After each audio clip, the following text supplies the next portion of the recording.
Acho importante também, neste momento, realmente é muito bom para o governo, tudo isso está acontecendo com a popularidade do Lula.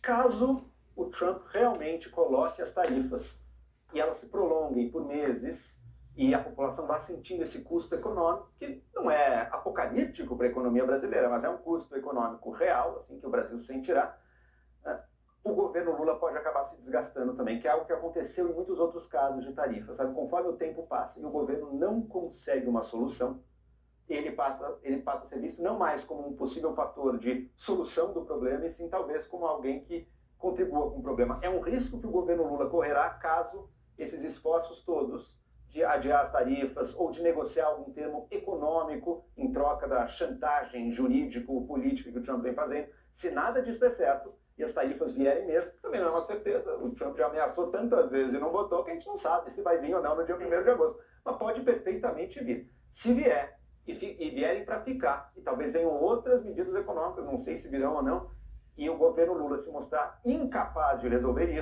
isso pode acabar prejudicando também as perspectivas dele em 26. A economia sempre pesa no humor do eleitor, né? Agora também acho que se o governo demonstrar de forma reiterada esse esforço público que vem fazendo claramente nas reuniões, nas conversas, microfone sempre disponível, microfone não, a boca sempre disponível para os microfones dos jornalistas, eu acho que isso tem sido um movimento para a gente valorizar e que eu acho que mesmo que não tenha um resultado efetivo, porque também não depende só do governo brasileiro, acho que essa disposição de mostrar para a população que estamos tentando o que a gente consegue, eu acho que pode dar um fôlego do governo calcular essa política eleitoral, digamos Para o assim. governo é melhor que as tarifas não venham. Isso é óbvio, né? Porque a economia é sem problema. Mas eu acho que, mesmo que as tarifas venham, elas atrapalham menos. O Brasil é um país mais fechado economicamente, os Estados Unidos não é o primeiro parceiro.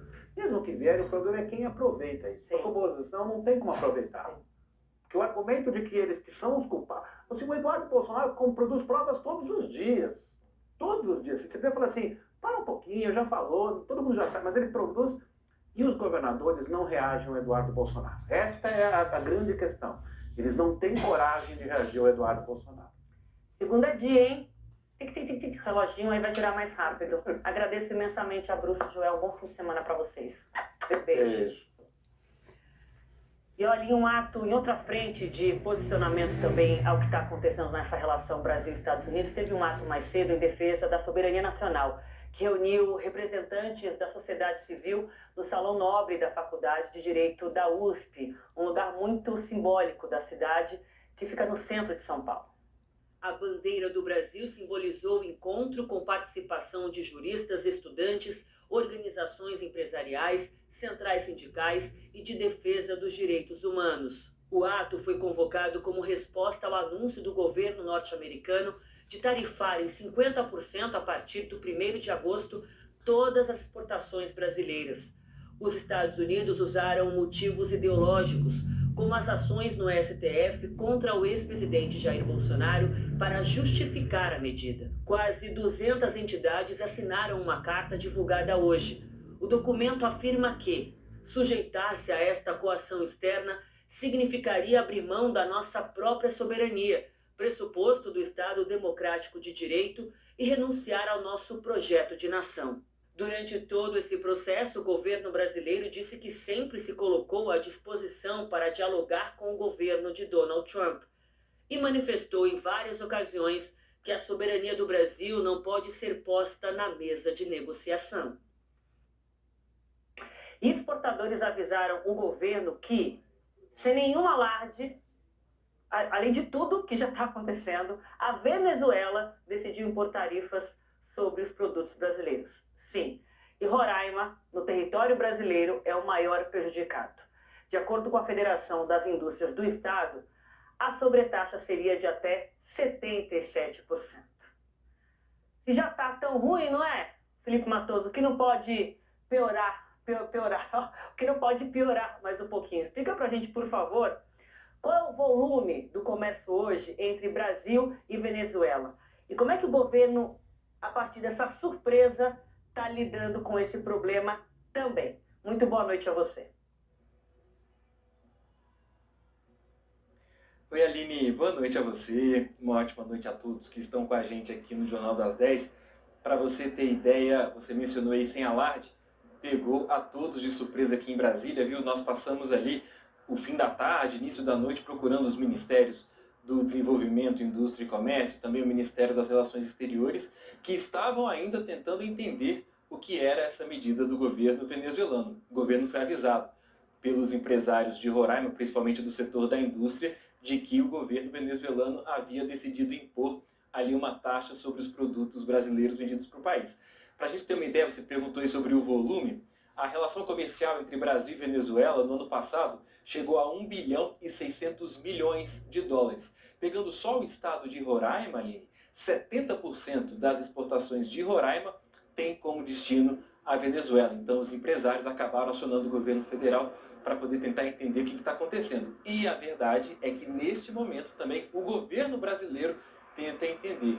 Nós procuramos o Itamaraty, que informou o seguinte: a Embaixada do Brasil em Caracas está apurando, junto às autoridades venezuelanas, os elementos para esclarecer a natureza da situação com vistas à normalização da fluidez do comércio entre os dois países. Ou seja, o Itamaraty confirmando que a Embaixada em Caracas também está tentando entender o que é que aconteceu. Segundo o governo federal, existe um acordo de cooperação entre o Brasil e a Venezuela que impede essa imposição de taxas a produtos ali transferidos de um país, vendidos, né, de um país para o outro.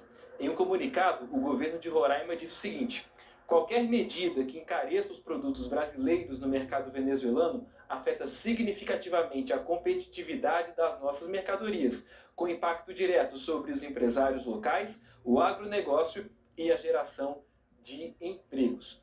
É importante a gente trazer aqui, há um contexto político que vale a pena a gente mencionar aqui. O presidente Lula e o presidente Nicolás Maduro estão distantes politicamente desde que Lula passou a defender que a Venezuela divulgasse as chamadas atas eleitorais do processo eleitoral do ano passado. Isso irritou Nicolás Maduro, que inclusive passou a divulgar mentiras sobre o processo eleitoral brasileiro. Então, neste momento, embora tenham sido aliados lá atrás, hoje Lula e Maduro estão distantes, e nas relações diplomáticas também Brasil e Venezuela distantes neste momento.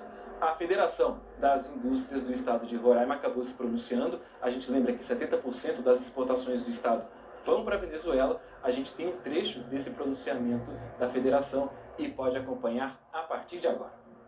Então, o momento que a gente identificou foi o descumprimento do Acordo de Complementação Econômica Acesso 69 por parte da Venezuela, não permitindo o acesso dos nossos produtos com tratamento tarifário, como está afirmado no acordo. Então, cabe a nós elevar essa reclamação agora por meio do Ministério da Indústria e Comércio, por meio do Ministério de Relações Exteriores, para que seja feita uma cobrança formal ao governo da Venezuela, que possa ser identificado qual é o empecilho e que possa ser resolvido da melhor forma para que o fluxo comercial possa continuar como habitualmente.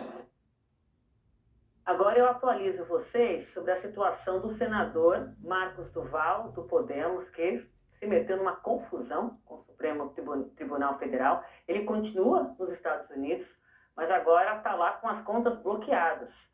O ministro Alexandre de Moraes determinou o bloqueio depois de o senador descumprir a ordem do próprio Supremo e sair do país com passaporte diplomático. Não poderia ter feito isso, mas fez. E além disso, Beatriz Borges, contas bloqueadas, uma decisão que atinge também movimentações por Pix e até o salário do senador, é isso? Conta mais, por favor. Uma boa noite. Oi, Aline, boa noite para você, para todos que nos acompanham aqui na Globo News. Exatamente, Aline, esse bloqueio, ele atinge ali, então, Pix, salário, contas e demais bens do senador. Essas informações foram passadas pela assessoria de imprensa do Supremo Tribunal Federal. E essa decisão, como você trouxe, Aline, ela veio depois do descumprimento de medidas cautelares que foram impostas ao senador Marcos Duval. Então, ele descumpriu essas medidas e viajou para os Estados Unidos nos últimos dias. Ele embarcou ali por Manaus usando o passaporte diplomático. Vamos lembrar que o senador Marcos Duval está sendo investigado no inquérito que apura ali a tentativa de golpe em 2022 e também em um outro inquérito que apura ofensas que foram feitas aí contra investigadores da Polícia Federal. E nesse último inquérito, então, o ministro Alexandre de Moraes, ele determinou que fossem cumpridos mandados de busca e apreensão em endereços ligados a Marcos Duval, e aí foi retido então o passaporte, era para ter sido retido os 2 passaportes. Mas a informação que a gente tem é que o passaporte diplomático estava no gabinete do senador Marcos Duval, por isso ele não foi retido pela Polícia Federal, e aí o senador conseguiu embarcar então. Além disso, Moraes também determinou na ocasião um bloqueio de 50 milhões de reais na conta de Marcos Duval. No início desse ano, em fevereiro, a defesa do senador entrou no Supremo Tribunal Federal pedindo que fossem suspensas essas medidas cautelares, mas a primeira turma do Supremo Tribunal Federal votou por unanimidade para que essas medidas cautelares continuassem sendo aplicadas. No dia 15 de julho desse ano também, o senador Marcos Duval pediu ao Supremo Tribunal Federal que fosse autorizada essa viagem aos Estados Unidos, disse que viajaria com a família e deu todas as informações ali a respeito dos voos, da hospedagem, tudo que seria feito. Mas no dia seguinte, já o ministro Alexandre de Moraes negou esse pedido, disse que esse inquérito, que ele é alvo, que ele é investigado, ainda está em curso, por isso não fazia sentido suspender então essas medidas cautelares. Mas mesmo assim, o senador embarcou para os Estados Unidos, descumprindo então as medidas. Em nota, ele disse que viajou com a documentação toda regular e ele gravou um vídeo hoje lá nos Estados Unidos, hoje pela manhã, em que ele disse que não fugiu do país, ele disse que foi para lá curtir, cuidar da filha e que ele teria avisado o Supremo Tribunal Federal a respeito da viagem. Mas esse aviso foi esse pedido feito que no final foi negado. Até o momento, nem a Polícia Federal, nem o Itamaraty se manifestaram sobre esse assunto. Aline. Muito obrigada, Beatriz. Boa noite aí em Brasília para você. Um ótimo fim de semana. E olha, o ex-deputado americano, que é filho